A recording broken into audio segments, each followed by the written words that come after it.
Reverend Brown, take it away with your knowledge of food and faith. We're here to receive it. Absolutely. Thank y'all so much. I appreciate it. It's going to be fun. But I'm just really great to meet y'all and, connect with y'all earlier this year. Speaking of schools, shout out to the Methodist Theological School in Ohio, Dean Valerie Bridgman, Tim Van Meter, and the great folks out there who were the hosts for the faith and climate setting where I met you all, and I learned so much from you and from Mr. Gore and his presentation, Dr. Lau and his presentation, and it really helped me. It really helped to make some connections for me in terms of why and how our work links with work around climate change in the environment in a broader context. I remember one of the slides that Mr. Gore shared at his presentation earlier this year, where he talked about, he shared rather, that the Department of Defense some years ago actually shared that as climate change intensifies, food and water and other natural resources are going to become an even greater strain and more difficult to obtain. It's going to impact immigration around the country, and people are moving right now because of food and water and the basic fundamental needs of life. And so it makes me appreciate the beauty of our work with the Black Church Food Security Network all the more. And Siobhan Terrell, who is our Food Sovereignty Fellow, and I, are shoulder to shoulder in doing this work, that I want to share with you just a brief kind of overview. So I'm going to share my screen, and no worries, I already deleted all of the embarrassing links and tabs. And so we're going to just show you just the screens that I actually want you to see. Okay, great. Here we are. And just to get started, for those who are checking us who on Twitter or on Facebook or the like, you can follow us there. We're also on Instagram, Black Church FSN. We'd love to stay connected in either one of these avenues. Let's stay linked. So I want to talk about the Black Church Food Security Network. And really very briefly, we launched it, as was said, in 2015, but we launched it in the context of the Baltimore uprising. Soon after the death of Freddie Gray at the hands of Baltimore City Police, Baltimore City goes up in an uprising, and the epicenter of those communities, one of the challenges that they faced was getting access to food. Because our church, Pleasant Hope Baptist Church here in Baltimore, has been known around the city for growing for some time, our phone started ringing from people in those communities saying, Pastor Brown, we need food. And so we were grateful to be in a position to move food to those neighborhoods that were near the epicenter of the uprising here. And really, those neighborhoods had been faced with food insecurity and food apartheid, which is a term which I'll break down in a second, long before Freddie Gray and long before the uprising. These neighborhoods had been hampered by food inequity. The uprising only intensified it. And so when we started moving food to those communities, we were able to connect Black farmers, Black churches, and local African-American communities. We did it for a couple of weeks, and I realized that we had the beginnings of a systemic response to a systemic problem. And soon after that, I named our process the Black Church Food Security Network. It was established in that context, and I think that context is important. I called this Beyond Food Deserts. Beyond Food Deserts, because I think words matter. Words matter. And so for us, for many people who might be watching, if you've heard the term food desert before, then you know that oftentimes it's described and framed around whether or not a person has a car, or how close a grocery store is to where a person lives, income, other kind of variables as well go into the picture in terms of describing a food desert. But I push back, and I join with others in pushing back against that term, because think about it.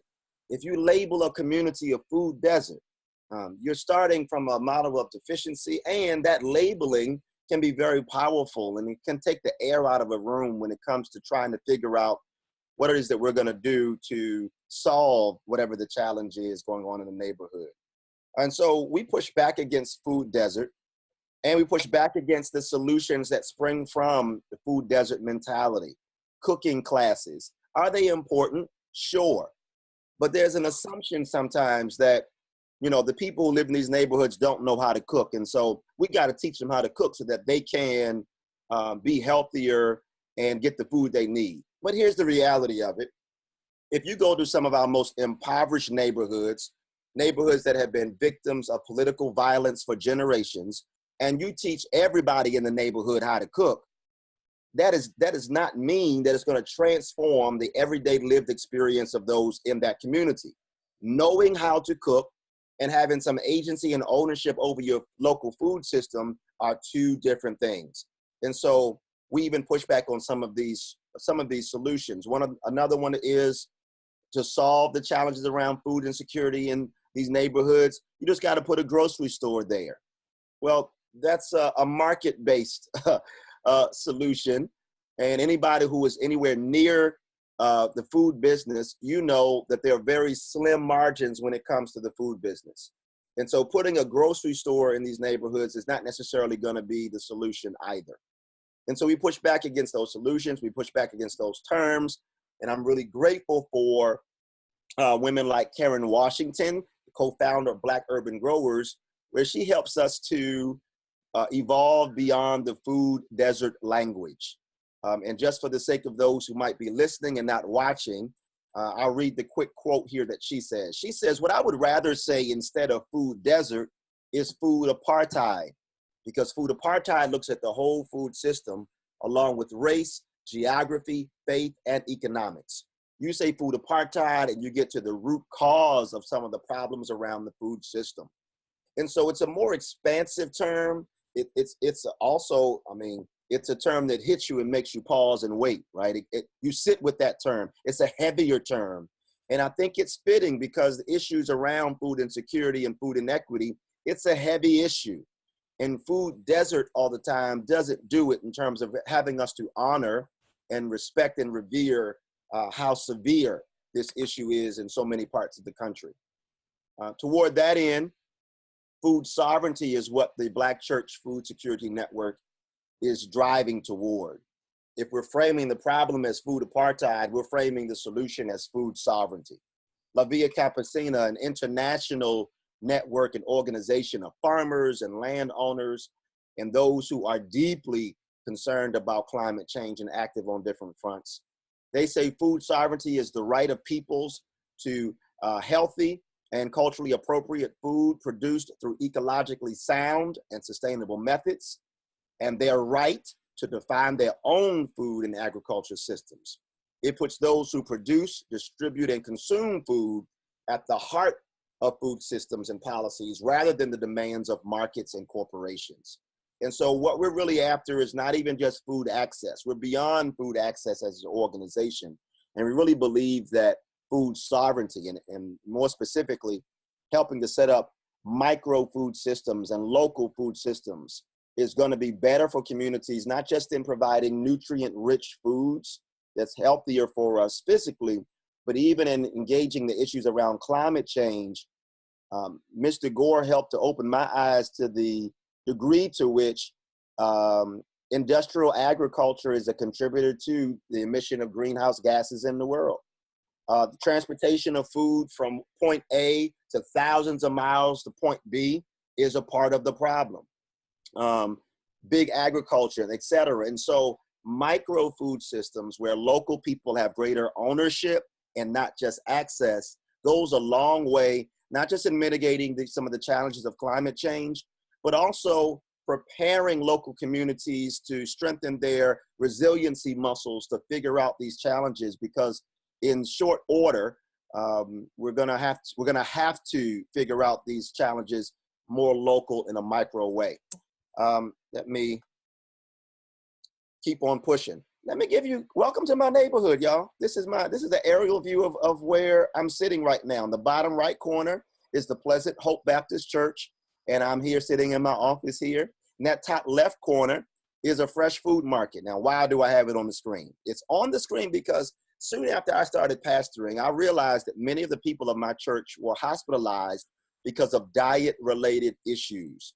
And I wanted to do something more in addition to prayer and scripture.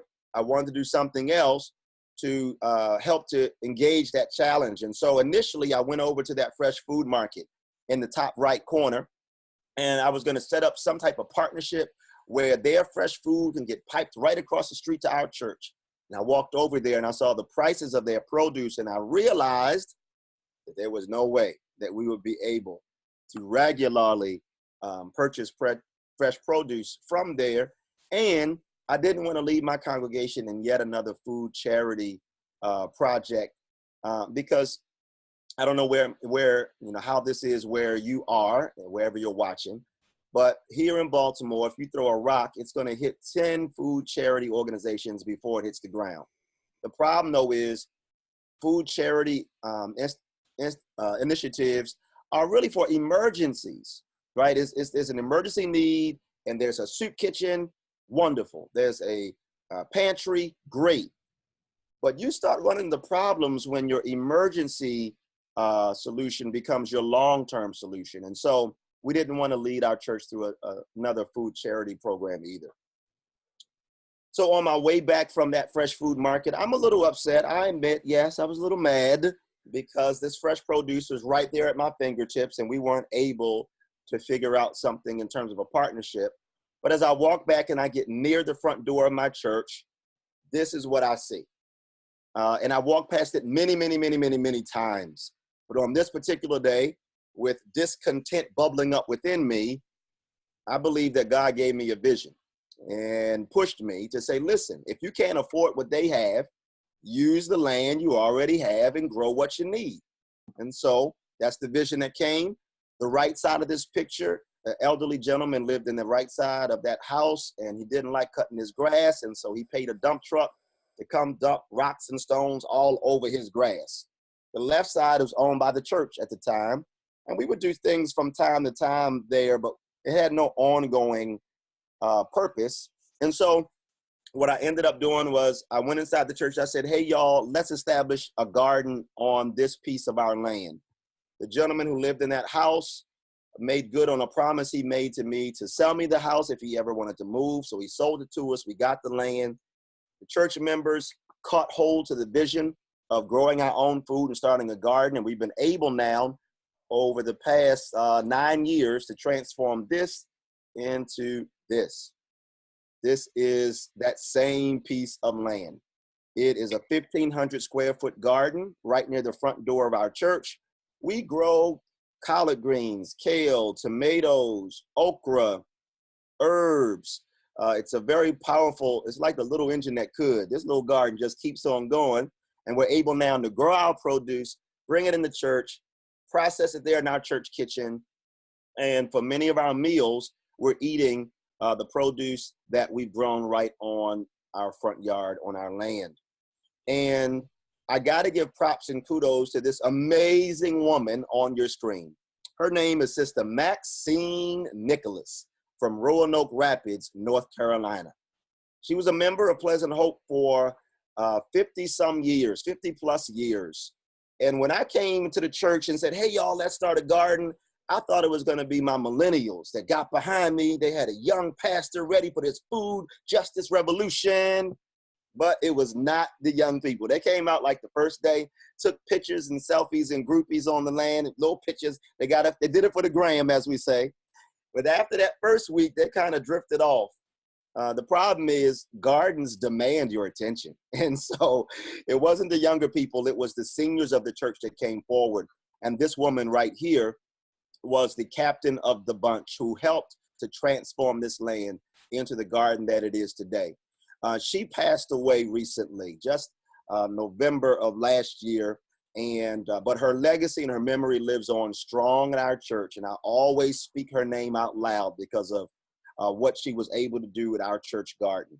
I was overlooking her when I first got this idea for a garden, but I also was overlooking that there's history around this that we can draw from and glean from when engaging issues around food insecurity. Fannie Lou Hamer is one of the people that I would say let's study deeply when it comes to trying to figure out how to have the kind of food system that we need that can support some of our climate change goals. Now, a lot of people know Fannie Lou Hamer from these 9 words. Ready? I'm sick and tired of being sick and tired. But she did so much more than say those 9 words and float off. She also was very active with agriculture in Ruleville, Mississippi. She organized her community to start growing food on their land. And she even started a pig bank where she would train families how to use that pig to support themselves.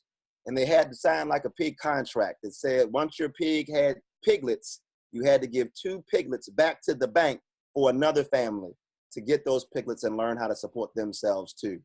But she said this: food is used as a political weapon. But if you have a pig in your backyard, and if you have some vegetables in your garden, you can feed yourself and your family, and nobody can push you around. You see how that lands differently than a food access kind of program?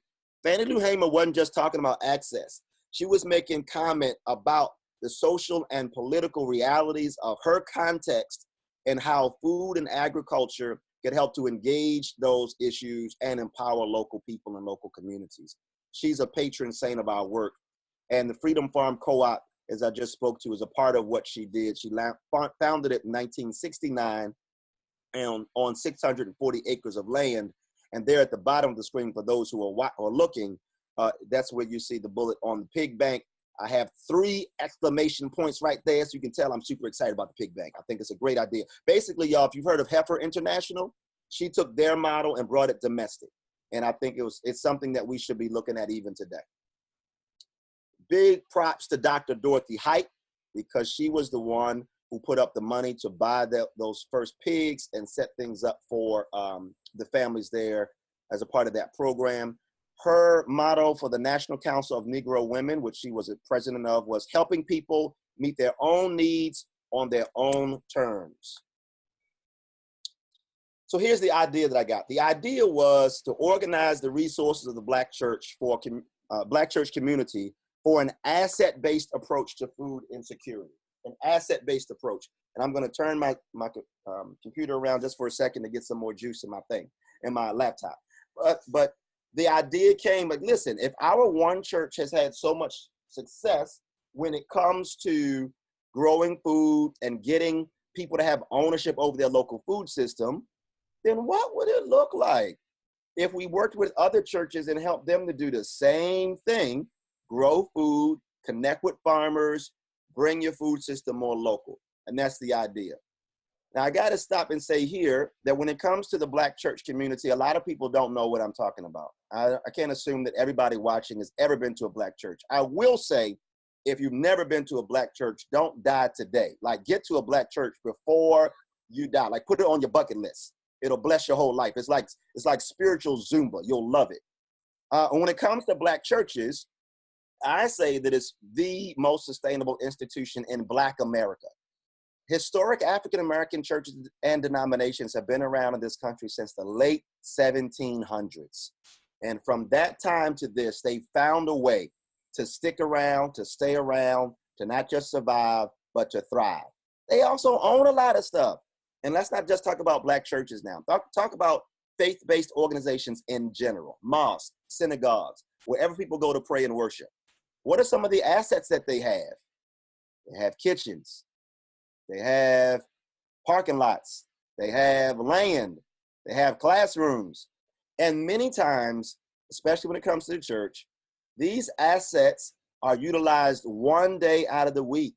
And then they sit there, underutilized or completely not used all week long, just waiting for the next Sunday to come or for the next church event to come. What a gross misuse of the abundance of assets in hand. And so what we do with the Black Church Food Security Network is try to work with Black churches in particular to be better stewards of what they already own, to engage the challenges that they're facing in their local communities. And so I think y'all can handle me switching. Can you handle a switch? We just switched, okay? And I'll get the light on my melanin in just 1 second. And so what we have here now is shifting the focus when it comes to asset-based community development. Here we go. Shifting the focus from what's wrong to what's strong. That's what I'm really excited about. that we go to denominations, we go to churches and meet with pastors and say, listen, when it comes to food, when it comes to food insecurity and health, you already have some things in your hand. We've talked about some of the physical assets, but there's also beyond the physical assets, you have people.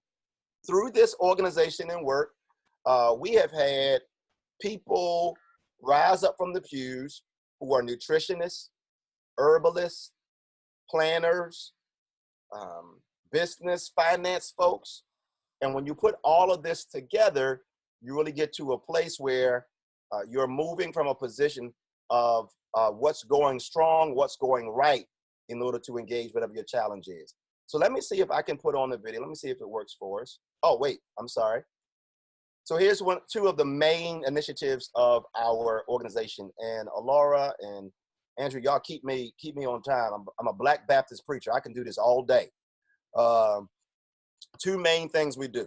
Operation Higher Ground is one, and the Soil to Sanctuary Market is number two. Here's Operation Higher Ground. We go to churches, and as Alora said in my introduction, we help them to establish gardens on land that they own. Black churches own land, and we want them to grow food on that land. Do we think that church gardens by themselves will feed whole communities? No. But it's the kind of demonstration site that really feeds the imagination and gets people at a different starting point. I think sometimes if we just dump doom and gloom on top of people, that's not really a sustainable fuel to have people stick around for a long-term movement like climate change or food. And so going to help people, and these are all different churches that we've helped them establish gardens on their land, it's really a great opportunity to get more people closer to the food sovereignty movement or even the climate change movement, right? As you can tell in this picture, I'm pretty excited. Just a little bit. I'm showing all the teeth in my mouth because we were able to help this church in East Baltimore put up this high tunnel, and now they're able to grow all winter long. It's the first in East Baltimore. And we really see ourselves as an organization being able to go to different regions and help them think about how they can contribute to the larger food system in a more, in a just way.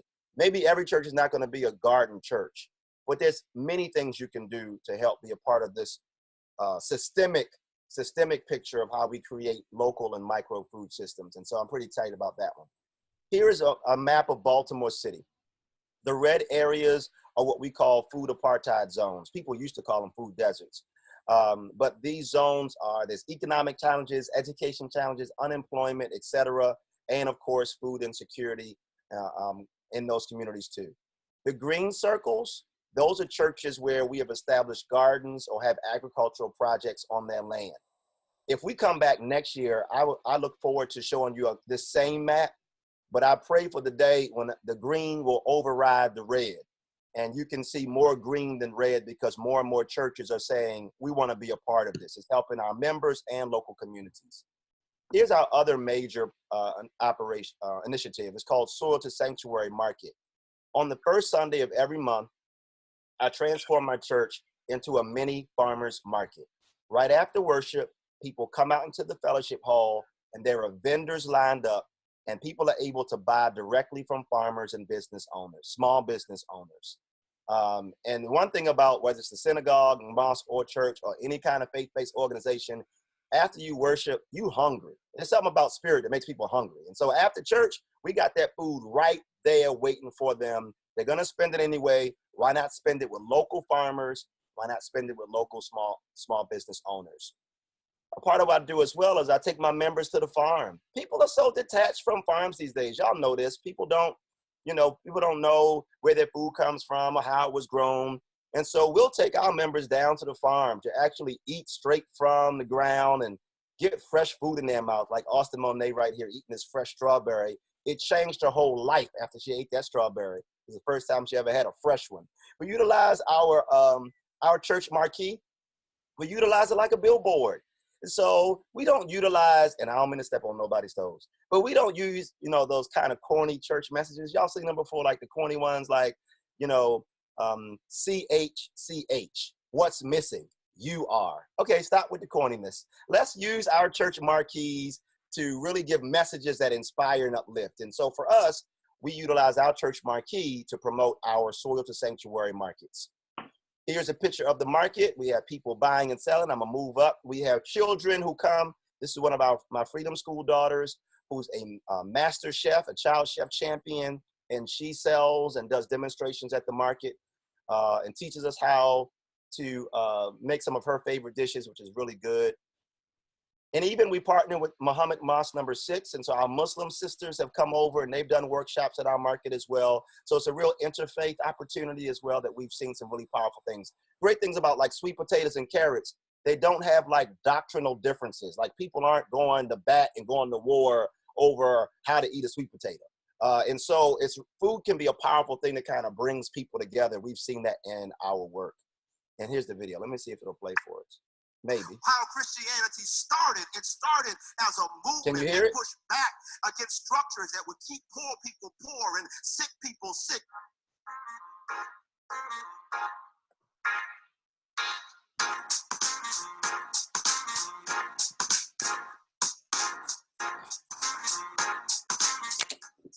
It's called our Soil to Sanctuary Market.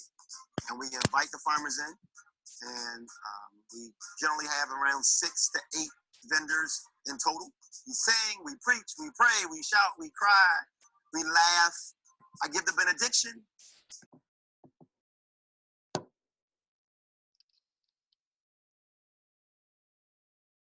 Uh-oh. Video froze. Yeah. Video froze? Yeah. Yeah. We can hear it, just not playing. Okay. A lot of the members.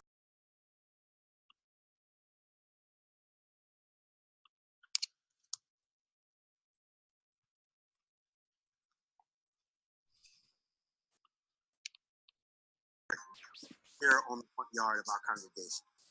And that's what we did. So I'll pause it there since we're having some tech issues, but I'll say YouTube has the rest. Go to YouTube and search Black Church Food Security Network. That video will come up, but it gave you a little bit of a sense of the what and the why of our work. And that's pretty much it.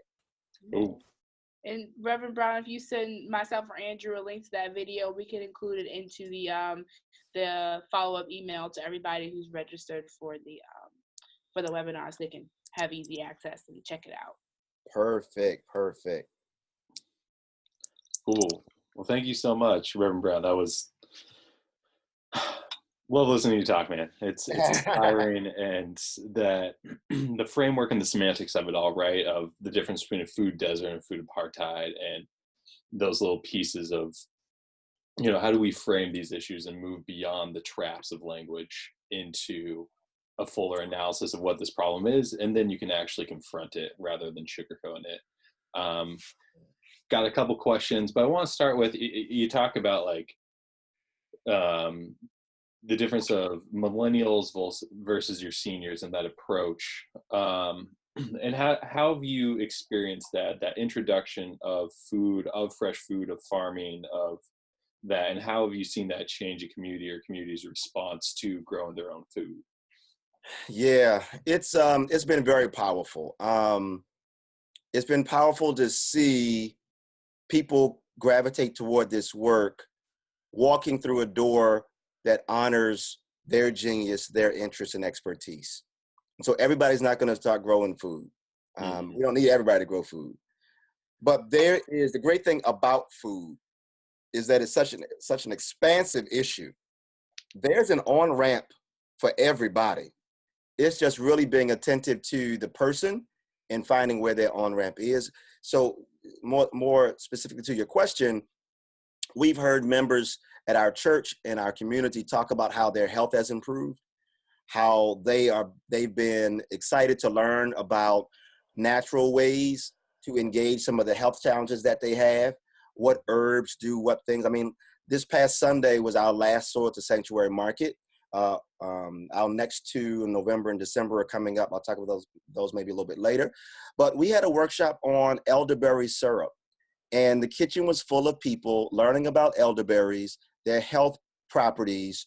And then we had our partner, Shannon Winston, who's a clinical herbalist, lead everybody through making their own elderberry syrup. And they left out with their elderberry syrup. And so in this season, in this time when the seasons are changing and flu and everything else, elderberry syrup is a very powerful way, natural way as well, to boost your immune system.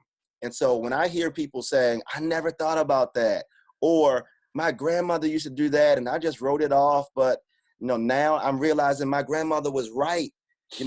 Those kinds of things, it really makes me feel like our work is making a difference. Yeah, I hear that. And I know at the Center for Earth Ethics, we developed a plant wisdom course that we were teaching as seminary students and now we're developing for communities. But it's looking at, kind of these more traditional, these more older ways of knowing of what these plants do. I mean, we did a whole one around dandelions and just like what that plant actually can do, these salads, these tinctures, and it's a way for people to connect with the everyday that they walk by, not realizing what it can bring to their bodies, their communities, their souls. So, I mean, I'm gonna suggest this elderberry syrup workshop. Oh man, please. And if you need Shannon to come do it, she'll come do it. She also does a turmeric lemonade demo for us. And so I love it. As you just said, I mean, it brings people closer to ancient wisdom that we've seen in different civilizations around, the world. And I think it also addresses one of the challenges when it comes to climate change. It's like we've lived at distance from the earth for so long, or we've been socialized or conditioned to live at distance for so long that we become desensitized to living in right relationship, even with the environment. And I think we're seeing some of the impacts of that. And so whether it's dandelions, whether it's elderberries, it's all an invitation to get closer again and to get back in the right alignment with this relationship while we still can. Yeah, absolutely. One of our participants, Tessa, has a question. She asks, have you incorporated or do you plan to incorporate food waste and compost into these programs? Yes. Siobhan, the Food Sovereignty Fellow, sitting next to me, just smiling real big because we have a compost workshop coming up. We've done compost workshops a couple of times. Our next one's coming up October 19th, Siobhan. October 19th for the Baltimore area. And so for those who want to be a part of that, we do have it. But yeah, composting is real. And it's something that, again, for so many of us, it's something that was a part of our upbringing, or maybe your parents or grandparents. Maybe, the buzz around composting wasn't there, but they knew that if you put this corn and let it sit there, they can use it to feed the pigs or the cows or, to fertilize the ground or whatever. And so we are doing the compost and food waste.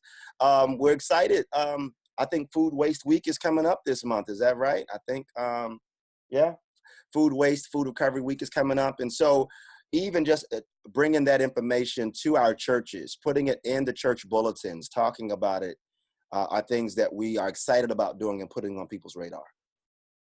So of course, I appreciate the model that you've created and that you're doing.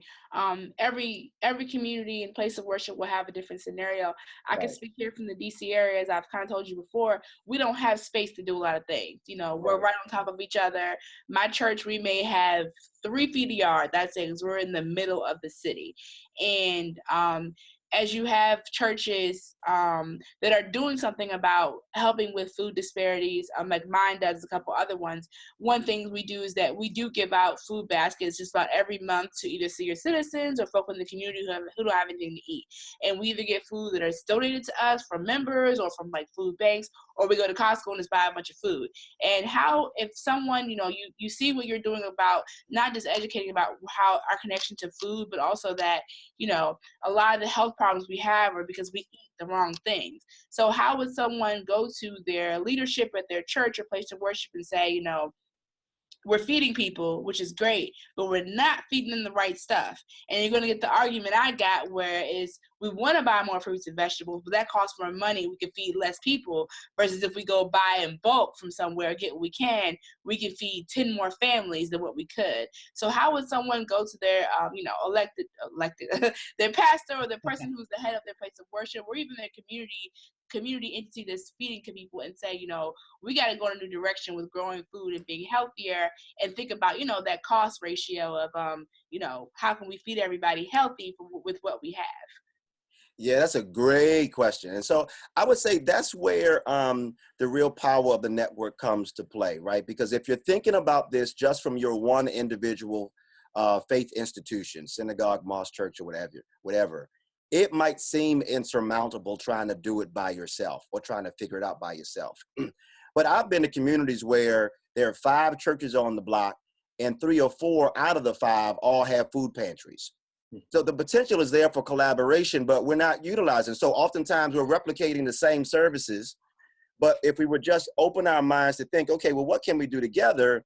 Then that cost around produce can be more achievable. Because if First Baptist Church is buying along with Third Baptist and Fifth Baptist now, and we're buying bulk that way, now we can see a way forward and how to figure out those kind of challenges and problems. So that's probably my main thing. There's other little examples I can give, but my main thing would be get out of the individual mentality. Get to the network, the collab. Even if you're not a member of the Black Church Food Security Network, you're not Christian, you don't go to church, fine. But there's an association, there's an affiliation, there's a group of people who already do stuff together. Find ways to steer the resources and energy in your existing networks around figuring out how to get the nutrient-rich food closer to the families that you serve. And it also stems into as well, one thing I've been trying to encourage my own church, and I've heard people say this: we can't have health seminars about lowering your A1C and making sure your blood pressure is low and making sure you exercise, but at every church function you're serving tea that's full of sugar, you've got mounds of fried chicken, you've got mounds of unhealthy food, and there's not a vegetable in sight. And you know, we're doing better with that. We had a conversation about the tea and the lemonade as long ago at church, but encouraging at your place of worship, when you all have those dinners for whatever event you have, or, you know, something simple, someone's birthday, thinking about, okay, we can't have a health fair where we're screening for people's blood sugar, but yeah, we're serving fruit punch that the sugar is this thick on the bottom, or we're serving mounds of fried chicken, mac and cheese, everything, and we don't have any vegetables. The only vegetables are, you might have a pot of greens, but the greens been cooked with ham hocks or turkey necks or some other thing that is not super healthy, you know, so it's greens full of pork. I mean, the pork gets seasoned, don't get me wrong, but, you know, thinking about how to have a dinner where we're not just encouraging, but we're also speaking what we say about providing not just food for you to take home and eat, but at our community events, food that's not going to send everybody home with their blood pressure higher than when they walked in. Yeah, I mean, you're all over a whole lot of people's toes right now, Laura. Thank you very kindly.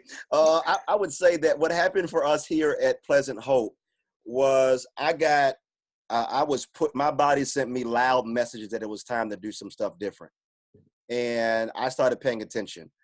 And when I did, I had a conversation with the director of our kitchen ministry. And I said, listen, Sister Minnie, who's been our kitchen director for 30 some years, I said, listen, high blood pressure runs in my family. And I'm at an age and stage where I have to take this more seriously. So I'm not eating chicken anymore.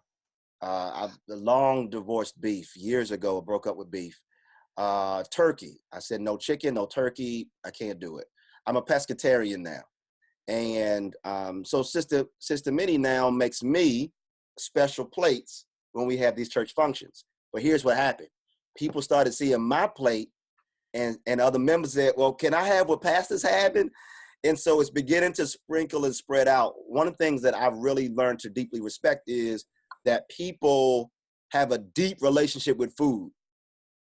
And to try to snatch it away, you're probably going to get more resistance to your message around health. But to take steps,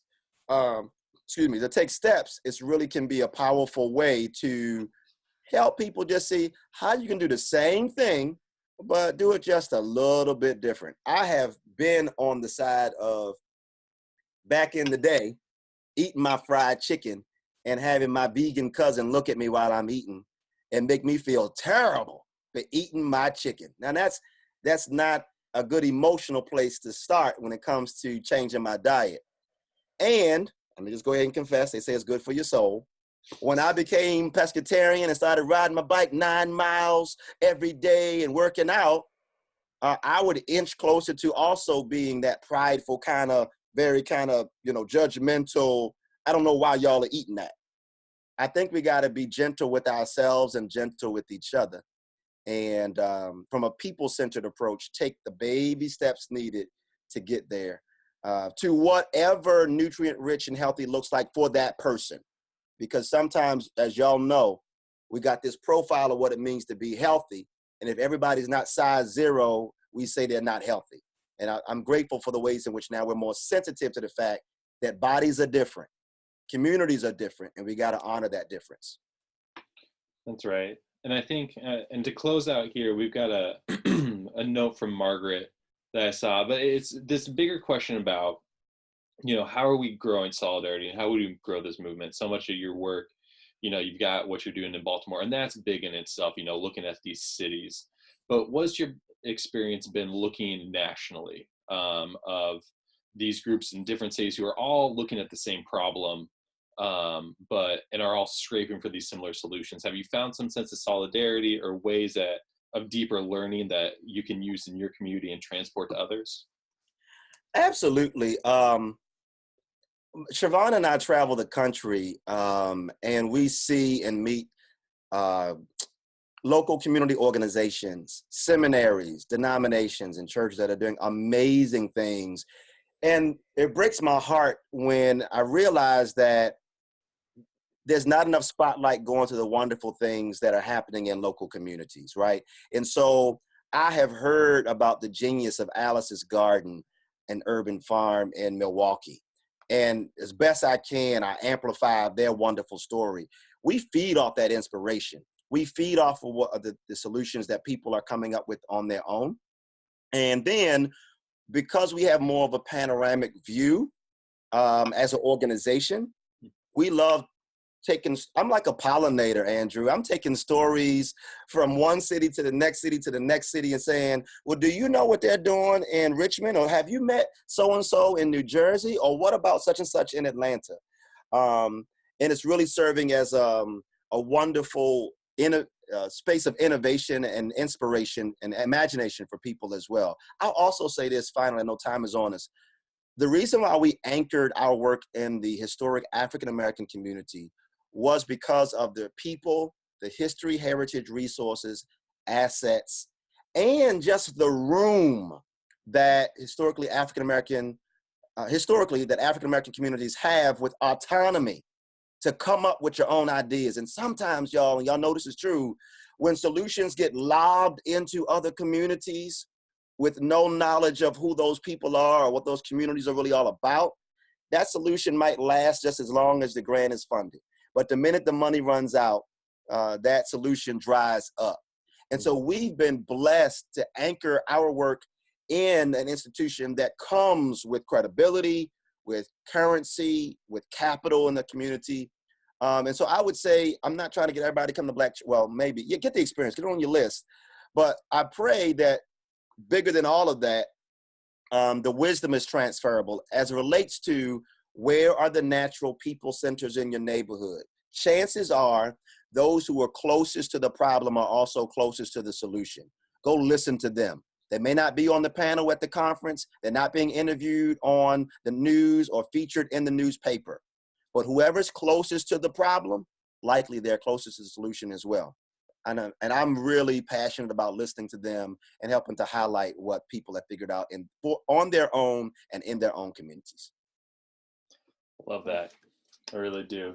Closest to the problem, closest to the solution. And I think that's right. I think there's so much of this airdropping in, like you say, or lobbing in of, I see your problems, let me come give you the solution. It's this colonial mindset rather than saying what's organic and indigenous to this community that can raise up and answer the problems so long as the support's there and the wisdom's there and the leaders come up. So, well, I just want to say thank you for the time, Reverend Brown. This has been a pleasure and really a great opportunity. For those who joined us, thank you so much. We're going to put this up on online in the next couple of days so people can watch it. We got a lot of folks saying, hey, we can't make this time, but we want to see it online. So I'm excited to put this up. We'll ping you all when it's out there, along with any additional resources we can get. Laura, I'll hand it over to you.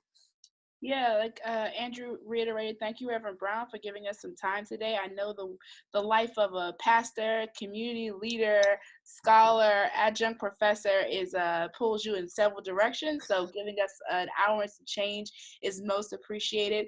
I encourage you all to check out the Black Church Food Security Network website and see the wonderful things they're doing. And Reverend Brown is an open book of knowledge and ideas. So if you really want to get your church garden started and figure out how you can create your own network in your community with other places of worship and, you know, get people eating better and, you know, connect back to earth, I'm sure he's more than, you know, happy to just give you those tips and how he started and kind of help you walk through, because he's doing a great work. And I think that if we all just took a little bit and try to latch on, we could have several maps everywhere with several green splotches all over the place of people who are being fed healthy and wonderful food, as well as learning about the connections back to earth and how we can, you know, in a sense, heal ourselves with the things that are in the ground versus running to Walgreens or CVS for medicine that, you know, gives you the placebo effect in some people's ideas.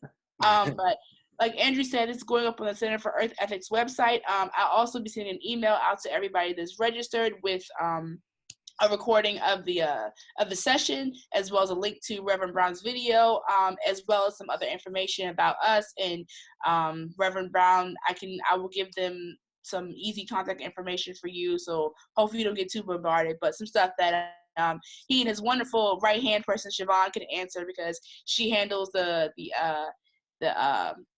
market every Sunday, and that's her thing. Like, that's her baby, so she can give you great tips on that.